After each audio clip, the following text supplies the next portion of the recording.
En términos básicos, pero muy específicos, ¿cómo es que llegaste a esta cifra? Mira, el reto que teníamos era muy matemático, pero de las matemáticas, imagínate que esas que resolvías en secundaria, cuando te piden buscar un número que le sumas 4 y eso te dé 7, algo así, pero un poquito más complejo, en realidad no mucho más allá, son ecuaciones que lo que buscábamos es explicar el tamaño de cada carta. ¿Qué tomamos como influjo de los datos? Pues lo que observamos de la violencia en México, es decir, el número de homicidios, el número de personas desaparecidas y las personas que arrestamos en el sistema. Tomamos esto en un lapso de 10 años, de 2012 a 2022. Y la pregunta era, ¿qué tan grandes tienen que ser los cárteles para generar eso que estamos viendo en México? Y ese es el modelo matemático. Claro, las ecuaciones podrán ser un poco más complicadas, pero no es mucho más allá, más que preguntarnos cómo es que generamos tantísima violencia y qué tienen que hacer los cárteles para no haber perecido por tanta violencia. Es decir, si simplemente los cárteles pierden miembros porque los arrestamos o porque se matan, entonces los cárteles se tendrían que hacer chiquitos, ¿no? Pues eventualmente.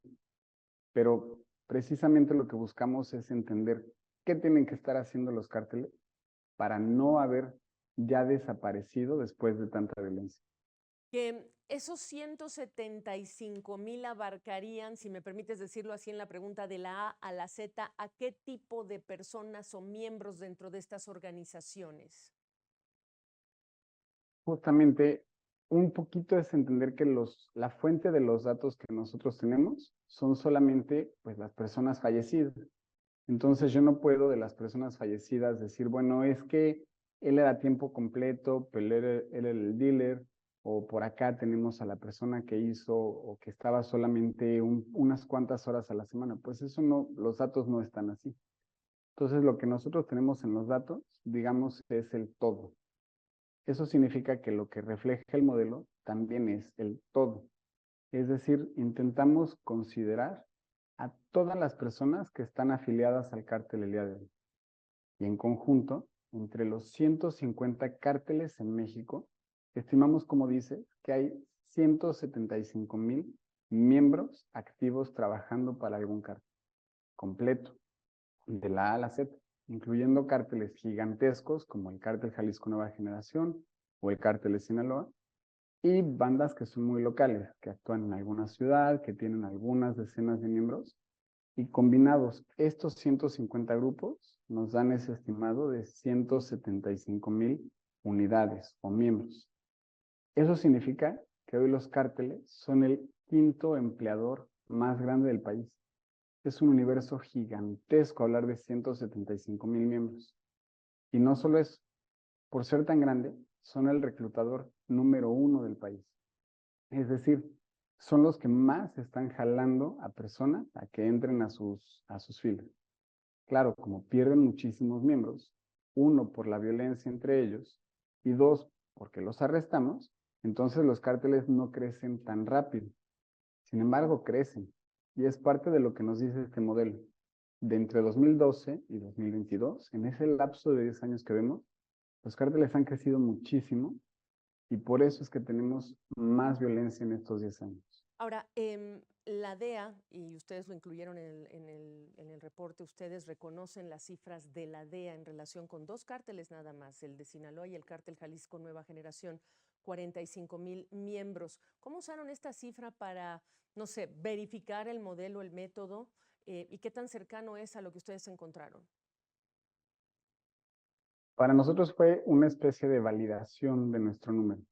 Imagínate que nosotros pues tenemos ecuaciones, números, datos, y con eso intentamos estimar, bueno, ¿y qué tan grandes son estos cárteles? Por otro lado, la DEA utiliza un método distinto y en ese método ellos dicen, bueno, pues estos dos cárteles tienen 45,000 unidades. Nosotros volteamos a ver nuestros resultados y la verdad a mí me dio mucha tranquilidad saber que estamos tan cercanos. Es decir, la DEA dice 45,000, nosotros decimos 46,000. Básicamente estamos hablando de un estimado tan similar, tan cercano, que lo tomamos un poco como confirmación. Sí, efectivamente estamos hablando de que los dos cárteles más grandes del país juntan más de 40,000 empleados. Ahora, ¿qué te llevó o qué, más allá de la cifra, qué te lleva o qué les lleva a elaborar un estudio para entender la dimensión? ¿Qué ha pasado en los últimos, no sé, 3 administraciones que dijiste, hay que voltear a ver si hay forma diferente de arreglar las cosas? Precisamente esa promesa. Yo te cuento un poco que trabajé en la Policía de la Ciudad de México, en el Centro de Atención a Emergencia, y después de trabajar 5 años ahí, en uno de los trabajos más satisfactorios y más retadores, pero con más energía que he tenido en la vida, me fui a hacer una maestría, me fui a estudiar, salí del país, y en estos 10 años me quedé siempre con la promesa de que México iba a ser menos violento, de que eventualmente algo iba a cambiar. Y le escuché este mismo discurso a los últimos 3 presidentes del país. Algo va a pasar, algo estamos haciendo, pero yo lo que entendí en 2021 es que en realidad no sabemos cómo combatir el crimen, que por más que tenemos la idea de que algo por fin va a empezar a pasar, pues México fue mucho más violento el sexenio anterior y México es mucho más violento este sexenio. Pues algo no estamos entendiendo del sistema de los cárteles, que entonces no sabemos cómo combatirlos o simplemente cómo detener la violencia que generan. Y eso es lo que para mí motivó.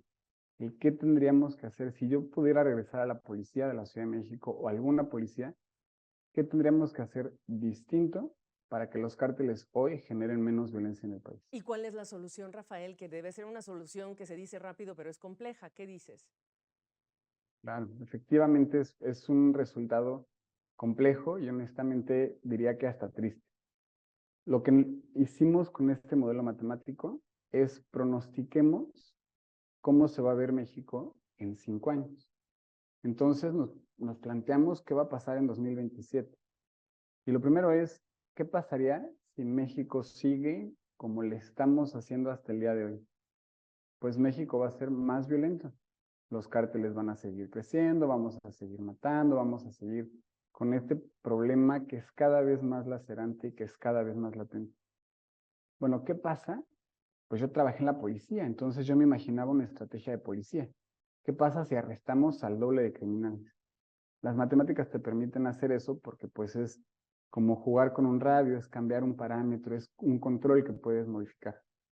Eso hicimos y nos damos cuenta de que incluso si arrestamos al doble de criminales, imagínate lo difícil que eso es, significa el doble de espacios en la prisión, el doble de policías, el doble de jueces, el doble de todo.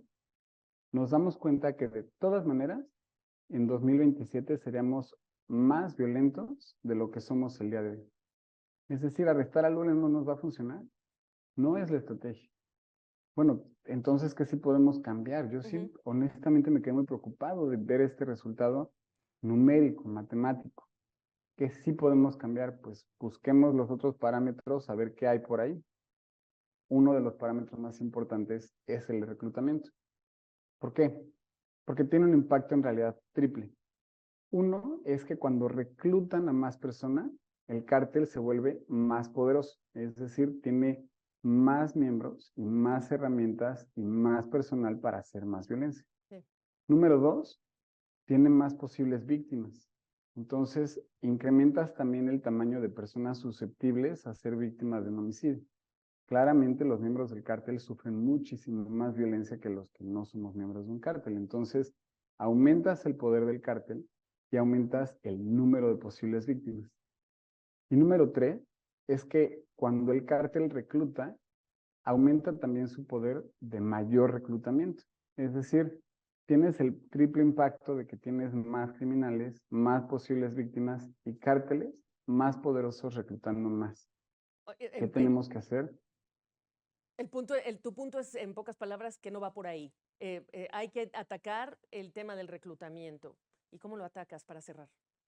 Lo que nos damos cuenta es que cuando el cártel recluta, tiene un impacto triple en la población, porque aumenta el número de víctimas, aumenta el poder del cártel y aumenta la capacidad que tienen de futuros reclutamientos. Entonces, lo que necesitamos hacer es enfocarnos en que recluten a menos personas. ¿Cómo logramos eso?